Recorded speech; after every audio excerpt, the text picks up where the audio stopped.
I'll tell you this with certainty. You are the light of the world. So it doesn't matter how dark the world gets around you because you yourself are the light. And I say that because I think we notice this sometimes, but there's a question always being asked of us. You could call it by the universe. You could call it by God. But the question is, who are you? It isn't what will you do. It isn't what will you say. It is who are you? And everything flows from who you are. And for me,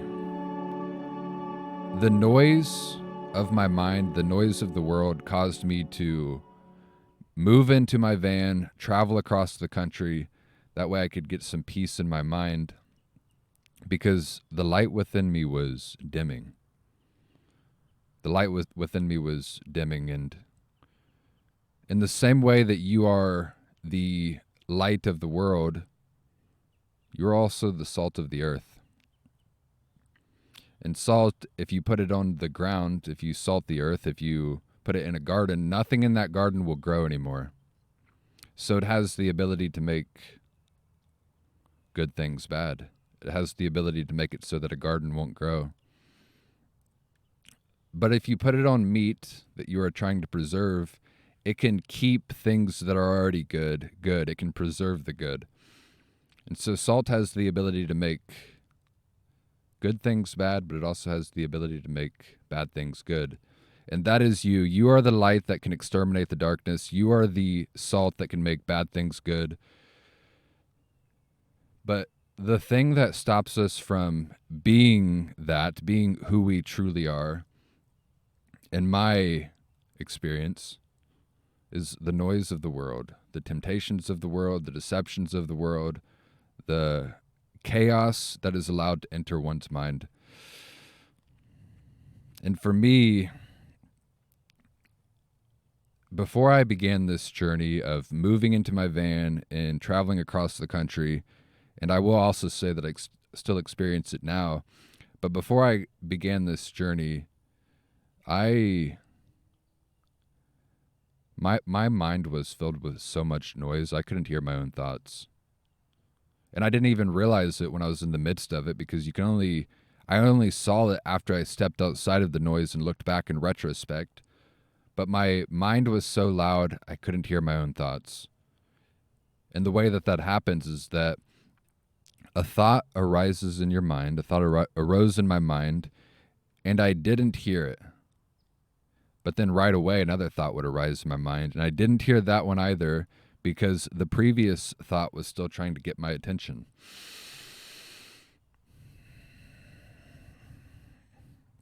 And I think we don't really know what thoughts are, but when people talk about being introspective and looking within and learning from yourself, one of the things that they're certainly referring to is your thoughts.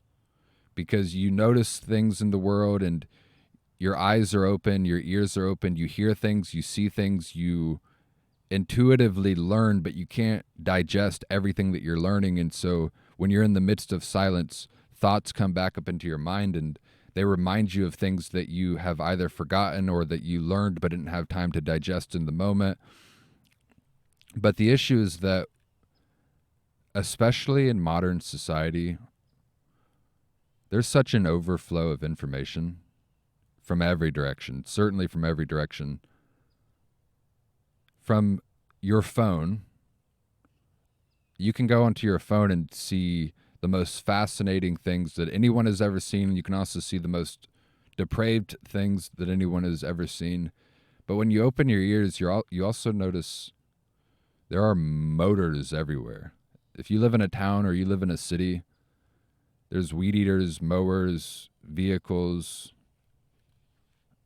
There's sounds everywhere, and there's information. And the issue with, especially the information that we find on the internet and that people tell us, and even songs as well, you hear something that is a relatively new piece of information. It enters your mind, it grabs your attention, but you didn't discern whether the piece of information that you had in your mind before this new thing came in You didn't discern whether or not the previous thing was true or false. And so there is nothing more exhausting than a loud mind. And there's nothing more refreshing than a mind at peace. And so a question is like, well, how do I bring my mind into peace? Why is my mind loud right now? How do I bring my mind into peace? And if you've listened to me speak in the past, you've probably heard me say that the mind is a garden. And I think about this all of the time, that the mind is like a garden, because I truly think this is a perfect analogy. The mind is a garden. And in regards to loud thoughts, we have loud thoughts in our mind. We have loud thoughts in our mind because there's things that we haven't fully digested, haven't fully learned, that are still trying to get our attention. And these thoughts are kind of like things that have a life of their own, and they have good intentions. They're trying to teach you something, but because we have too much information coming in, we don't have enough time and energy to discern all of them. And so that's the noise. That's the static, the fact that they're all coming in at once. And the loudness of the mind, the over inundation of too many thoughts happening at once that you can't even pay attention to one because there's just too many. I think of that as weeds. That is the weeds in a garden. And I had this thought that I was like, all right, these thoughts in our mind there's too many of them to discern all at once. These thoughts in our mind, and for the most part, none of them matter. These thoughts are all trivialities. And the good news about that is a lot of these thoughts randomly are causing us anxiety. They're causing us to be sad and depressed just from the mere fact of the exhaustion of too many thoughts. They're causing us to feel anxious and afraid because some of the thoughts are voices coming from the future telling us to watch out for potential threats.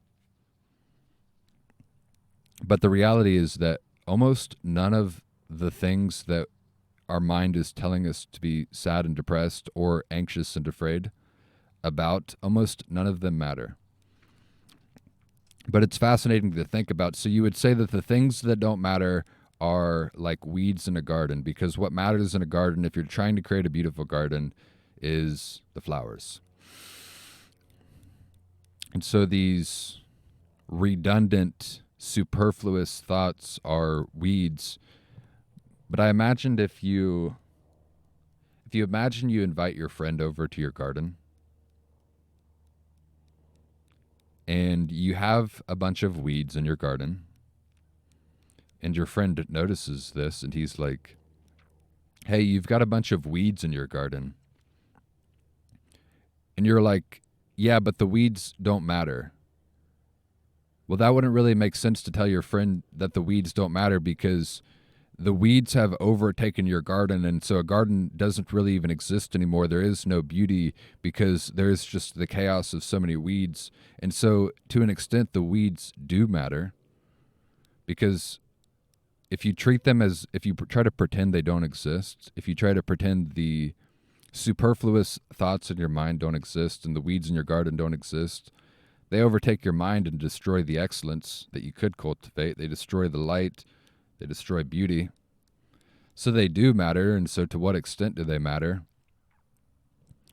They matter in that moment that you pay attention to them, discern whether or not they serve you, whether or not they are important in this moment. And if they aren't important in this moment, you throw them into the fire. You get rid of them. And that is labor. That is the labor. That is the work of creating a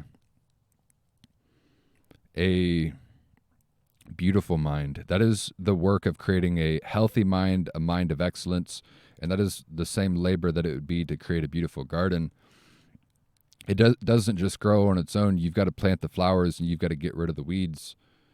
And the good news is that unlike an actual garden, if you throw flowers into the fire, if you've got an actual physical garden and you throw flowers into the fire, those flowers are gone. And maybe more flowers will grow in your garden, but those flowers that you threw into the fire, they are gone. But the strange thing about the flowers of your mind is that if you accidentally throw flowers into the fire, they are like a phoenix, and they will revive out of the ashes. They will resurrect out of the ashes. You don't have to try to protect the truth. The truth is like a lion. Let it free within your mind, and it'll defend itself. Right. So, be alone for a bit. Be alone for a bit and come back better. So that implies two things. That implies that is a directive to be alone and a promise that you will come back better. And so, what does it mean to come back better? And why do you have to be alone? Why do you have to go be alone for a little while, be in silence in order to come back better? One of the superfluous aspects of the mind, the thoughts that are exhausting and redundant, are thoughts of fear and desire, especially desire, because we want a bunch of things, and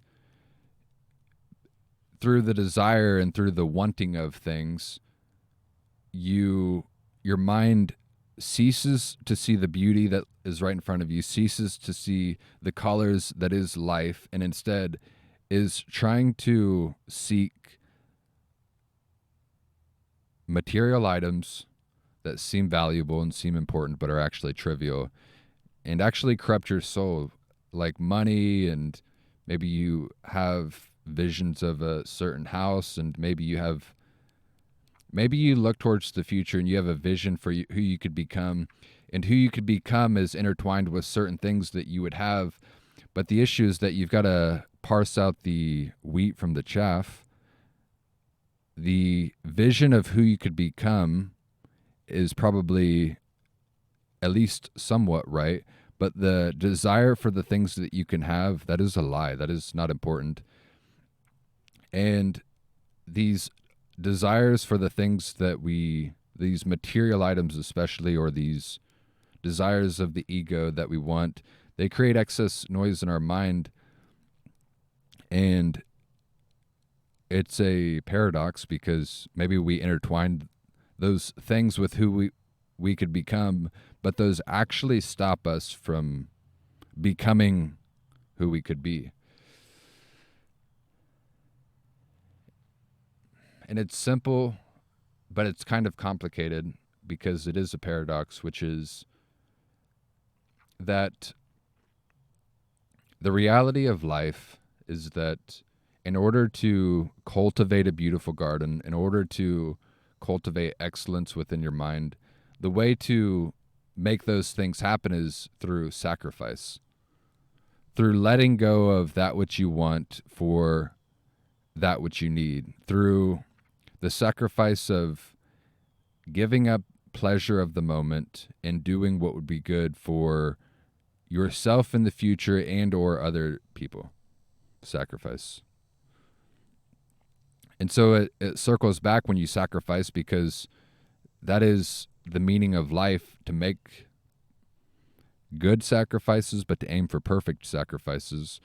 And that is what builds your character. That's what makes you the vision that we have in our mind of who we could be. That is actually how we get there, is through sacrifice. And the strange thing that happens is that we want these we have these egotistical desires in our mind. We have these material desires within our mind, and we never get them because we focus on the material items and we focus on the desires of the ego. But then if we let go of these material items and these desires of the ego, and instead put all of our time, energy, and attention behind sacrificing, then you actually end up getting both. You actually become the person that you ought to be. It is everything. You cultivate the light within yourself, and so the things that we are worried about become trivial and irrelevant because you are the light of the world. And so regardless of how dark things get around you, it doesn't matter, because anywhere where you walk, you are the light and you illuminate it, and you make bad things good. And so that is everything. But the interesting thing that happens is when you start to sacrifice, you illuminate your light becomes brighter, but you also get the things that you let go of. You get the material items, and you get the egotistical desires like praise and something that you might call vainglory. People treat you with grandiosity. They treat you as though you are special. And that is just another temptation to bring you back to the place where you began when you weren't willing to make the sacrifices, because then you start to get those things that you initially wanted but let go of, and then through getting those things, which are fruits, you thought the whole journey was about getting the fruits, but the journey was about the journey itself. The journey was about the sacrifice itself. Right. So that was a wide weave that we did right there. That was a wide weave, but we are back, and the reason I say all of that is because be alone for a bit for the sake of being better. Be alone for a bit and come back better. The point that I'm making there is that, strangely enough, better is kind of a vague thing to say, but what I believe is that better is this question of that we are being asked all of the time, which is, who are you? And so it isn't true when desires come into our mind and we convolute the idea of being better with the material things that we could have or the praise that we could receive from other people. That isn't better. Better is becoming who we are. And strangely enough, I think that's probably a controversial thing to say. To say that the best version of yourself is actually who you are. But I truly believe that you are the light of the world and you are the salt of the earth. I'm not saying that you are becoming that. You literally are that right now. You just have to... I don't know exactly what you have to do. That's up to you. That's why you have to go be alone. Be alone for a bit so that you can come back better. You don't have to... You certainly don't... Nobody has to do what I've done, which is to move into a van and travel across the country. I was compelled to make that decision. But anybody who I would love, I would recommend that there's too much chaos in the world, and it's not even the chaos of modernity. It's just the chaos of the pressures from other people. Everybody that you encounter in this world, even acquaintances, have a expectation for who you will be relative to them. And so we get all of these pressures, and it ends up being this vague thing, which is you are who society wants you to be. But that isn't your true self. That isn't the thing that will illuminate the light within you. That isn't you being the salt of the earth. That is you allowing the earth to salt you, to make a good thing bad. So you have to be alone for a little while. You have to quiet your mind. You can't have so much noise because you've learned so much. Everybody has learned so much simply by existing. You have your eyes open, but we get too much information. We get inundated with information. And it isn't even just the internet. It is everything. But the internet has made it even more difficult. And so there's so much information, so many demands. The only way to digest and integrate the things that we have learned, that you have learned, is through being alone. And I just don't know what that means. I'm sitting here thinking what that means, but that is always up to the individual. I have done it my way. I have went out on my journey and been alone in my way. But that is the beauty of life. That we all essentially do similar things. We all do a hero's journey, but our hero's journey is ours alone, and nobody can tell you exactly what it is. You have to embark on the adventure of your life.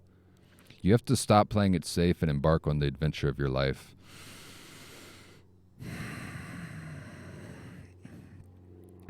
And in regards to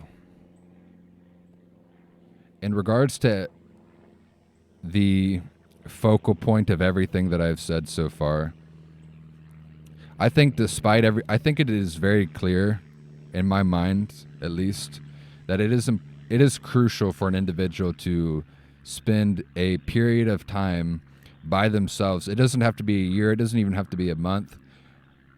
But an individual should go out and be on their own for a period of time.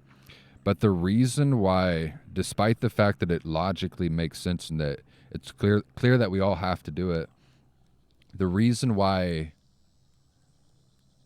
we wouldn't want to is because if you do it, if you go out on your own, if you choose to be alone, you're going to change. It's not a matter of maybe you will change. You're going to change for the better, or you are going to change for the worse. But as long as you focus on who you are and who you could become, and go lean into sacrifice, lean into